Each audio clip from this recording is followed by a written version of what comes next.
Hello, I figured I'd make this video because it is, after all, almost the end of 2021. Now, hopefully you can hear me. There's maybe a little bit of a din of some fans in the background and the air conditioner going because it's so warm and because all my windows face an alley and a brick wall and they have heat on in here, so therefore I have the air conditioner on. It's like 50 degrees out there and it's humid too. So that's why I'm running the air conditioner. No, I'm not the only one. The people on the other side of the alley also run. I can also hear it going. So yeah, this is wasteful and messed up. But anyway, I want to wish you all a very happy and healthy 2022. And I'm hoping and I'm praying that 2022 will be a better year than the past 2 years, which have been absolutely horrible. As you know, I'm going to go over that in this video a little bit.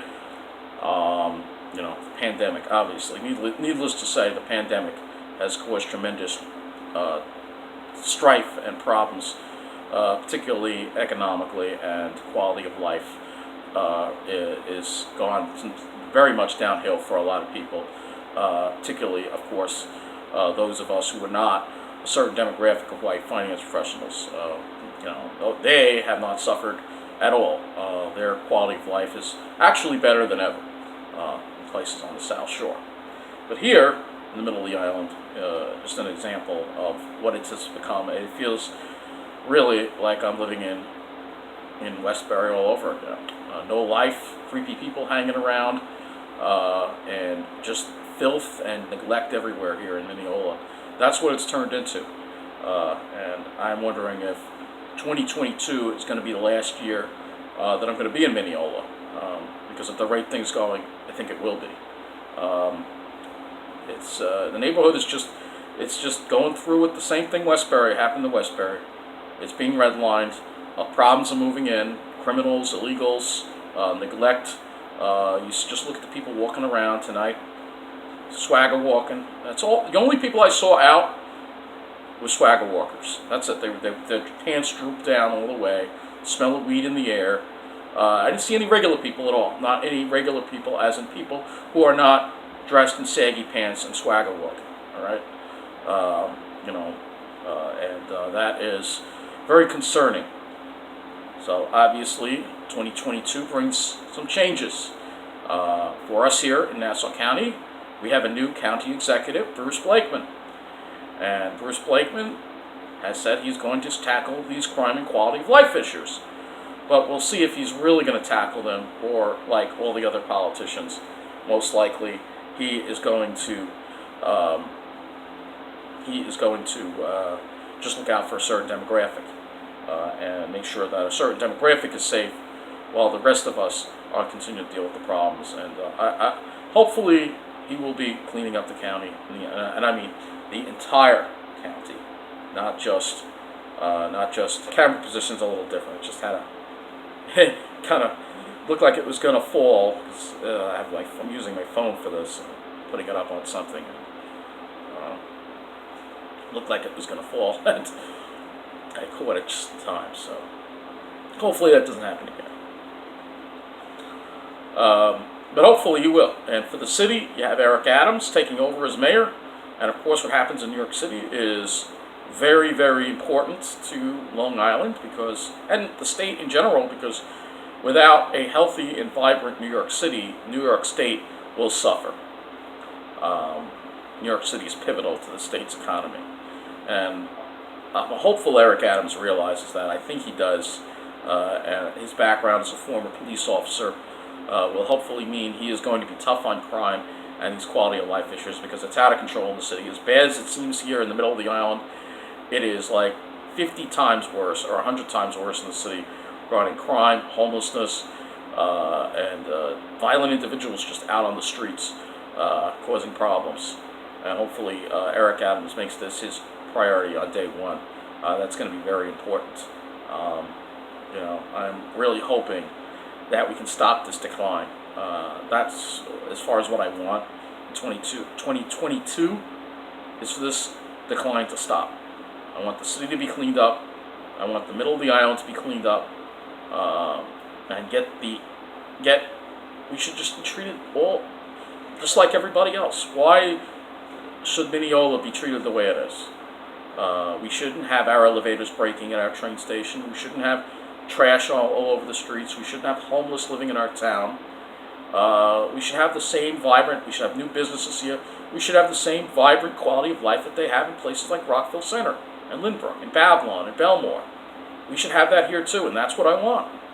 Because in the end, as we face the climate crisis, which is going to ramp up even more, it is going to be harder for places by the ocean, particularly the South Shore, because the South Shore, even though, look, Wall Street is dumb, bankers are dumb. They're very bigoted and racist because they're looking at demographics and saying, well, it's mostly white people who work in our industries and finance, banking, accounting, real estate, and we're going to take care of our own. That's more important, even if they are more at risk due to natural disasters, due to climate change, particularly hurricanes and tropical storms. Sandy was not the big one, and Sandy caused a lot of damage on the South Shore, but that was barely a Category 1. If the Category 3 hits, the storm surge in Category 3 is entirely possible. The storm surge would reach Sunrise Highway, which would cause tremendous damage to a lot of those towns along the South Shore. But again, if we've seen in the past, is that it didn't stop Long Beach from becoming better than ever. Long Beach has become even more coveted after Sandy. Amazingly enough, even though the whole Barrier Island pretty much was inundated with seawater and there was millions and millions of dollars worth of damage, they just rebuilt because it's a certain demographic, so they're going to rebuild there, and they're just going to keep rebuilding. Is that the cycle that they'd rather just keep rebuilding that than improve the towns in the middle of the island, which are safer from natural disasters like climate change and hurricanes and sea level rise too, because we're going to see more and more ice melt. But again, everybody is just so concentrated on that stuff that they're not thinking of. Everybody's so concentrated on the demographics, they're not thinking of the long-term viability of places on the South Shore, because they may only have a few decades left before they get inundated. This climate change is going to occur quite rapidly. Look around, see what's happening. Just today, we had huge wildfires in Colorado, severe weather in the southeast, record-breaking snowfalls in California. This is all due to climate change, and it's only going to ramp up even more. Now, we've been lucky, actually, in the Northeast. We haven't really had to deal with too much. The last really major climate disaster we've had was when we had the floods that we had and the tornadoes, but the tornadoes were weak, and they caused isolated damage. The floods, as bad as they were, compared to a lot of other parts of the country, a lot of other parts of the country are dealing with a lot worse than we have. All right, we've been lucky. This is like, as Paul Beckwith calls it, the climate casino. We've been lucky in the climate casino so far. What places will continue to win? What places will continue to lose? That is the question. That's hard to answer. And my answer to that is nobody's really going to be completely unscathed from climate change. Some might get it worse than others, but nobody's going to be completely unscathed. But I know research has shown that interior parts of the Northeast tend to be the safest, whether that be interior New York, upstate, like by Albany or wherever, or interior New England. By the coast, you're going to have to worry more about the tropical storms and hurricanes. They're going to come. And again, that's going to be a big problem for places along the South Shore. They're just living it up right now, but we don't know if how long that's going to continue. So that's why in 2022 it's so important that we stop this crap from happening.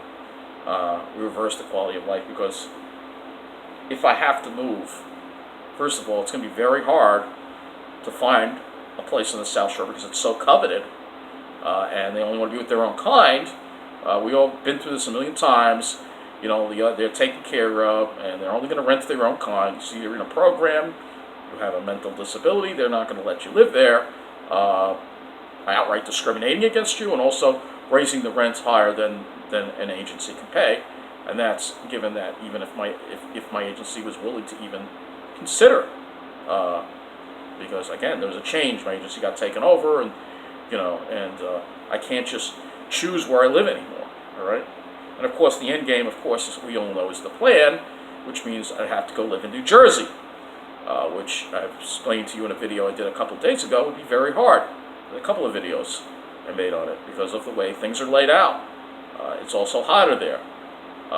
As far as climate goes, yeah, it's hotter there, but are they more or less at risk from natural disaster? Well, Tom's River is at risk because it's by the coast, so there can be flooding. There has been flooding in downtown Tom's River. It's a bit of a problem, actually.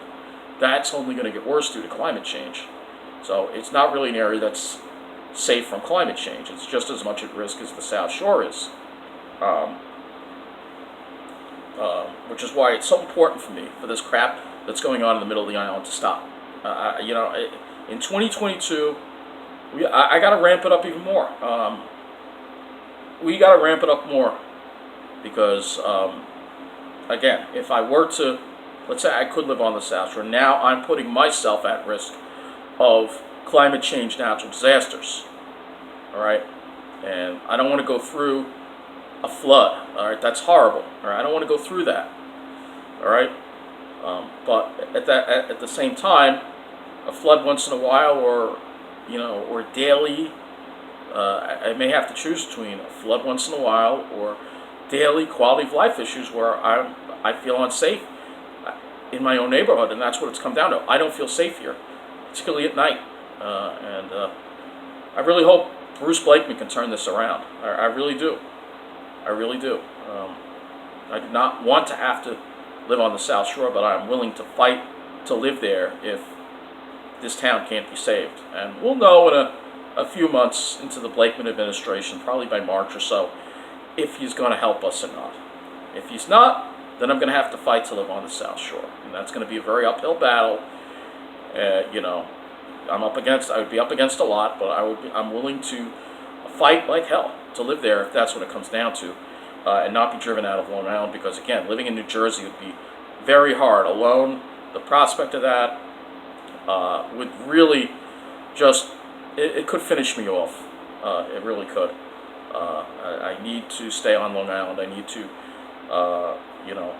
and there's many reasons why, obviously the way things are laid out, but my family's here, the people I know are here, you're like a tree almost. You have like a network of roots, all right? So if you go and move to a completely different area, all those roots get cut off, and that might kill the tree.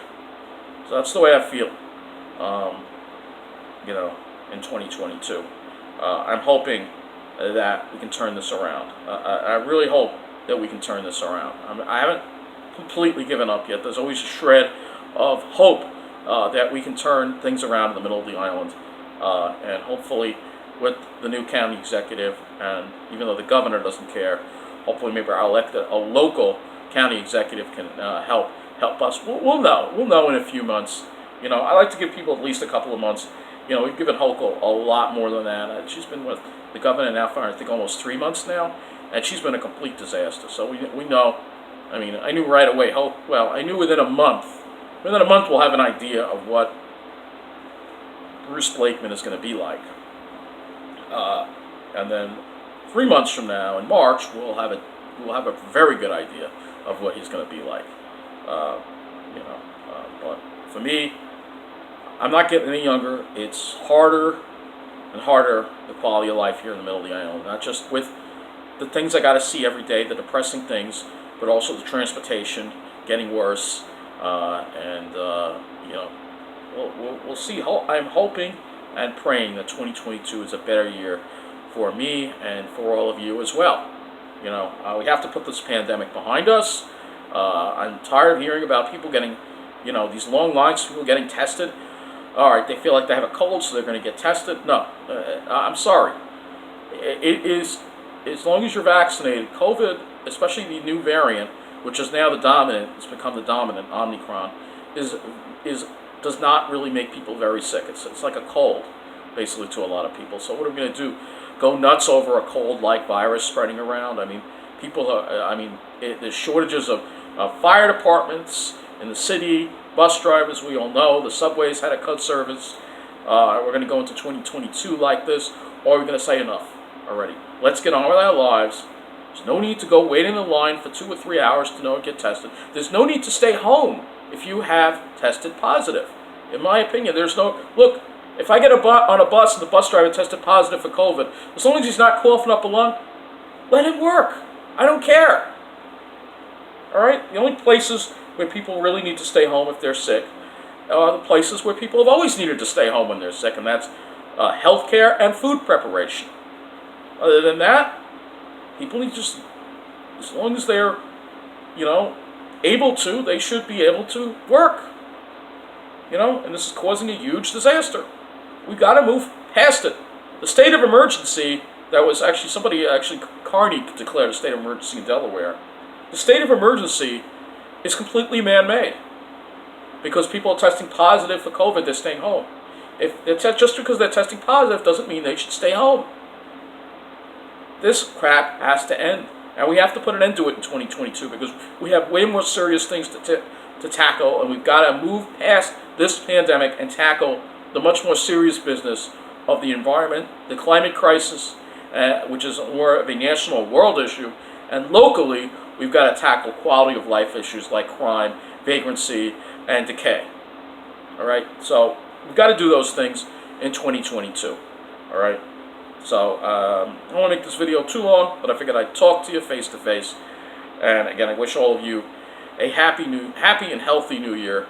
And let's hope that we start moving in a better direction, because the direction we're moving in right now is a road to ruin for a lot of us. And we have to put an end to it and start focusing on the climate crisis, the environment, our infrastructure, transportation. Improving public transportation is key, and doing something about enforcing the laws again. Making sure that people who are violent are off the streets for good. So that's going to wrap up this video. Once again, a happy and healthy new year to all of you. Thanks for watching.